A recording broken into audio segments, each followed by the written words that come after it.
এখানে কেন আসছেন? ভালো হননি বলে আসছেন। তাহলে এখানে কেউ হয়তো 15 বছর ওষুধ খাচ্ছে, ভালো হয়নি। এখন যে 15 বছর ওষুধ খেয়ে ভালো হবে না, সে 35 বছর ওষুধ খেয়েও ভালো হবে না। আমার কথা বুঝতে পারছেন নাকি বোঝেন নেই? যে প্রথম 1 বছর ওষুধ খেয়ে ভালো হয় নাই, তে বাকি জীবন কোনো দিন আর ভালো হবে না। মানে ওই চিকিৎসায়, ওই ওষুধে, ওই পরামর্শ। তাহলে এখন কি রোগ ভালো হওয়ার পরামর্শ আপনারা পাচ্ছেন ডাক্তারদের কাছ থেকে? তাই এটা তো সত্যি কথা, এটা তো বলতে হবে। কেন পাচ্ছেন না? কারণ রোগের মূল কারণ তারা নির্ণয় না করে ওই চিনি কমানোর ওষুধ খাওয়াচ্ছেন। প্রবলেম হলো চিনি বাড়ছে, চিনি কমাও। কিন্তু কি কারণে চিনি বাড়ছে সেটা আমার জানার, বোঝার বা সেটা সমাধানের কোনোই দরকার নেই। এটাই তো সত্য কথা, নাকি এটা মিথ্যা কথা?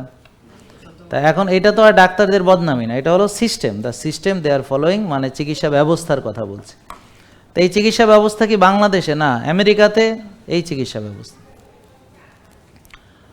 ইংল্যান্ডে সেম, অস্ট্রেলিয়া, কানাডা সেম, ইউরোপের সকল কান্ট্রিতে, আফ্রিকার সকল কান্ট্রিতে, এশিয়ান সকল কান্ট্রিতে, অ্যারাবিয়ান সকল কান্ট্রিতে, পৃথিবীর যত জায়গা আছে সেম চিকিৎসা চলতেছে।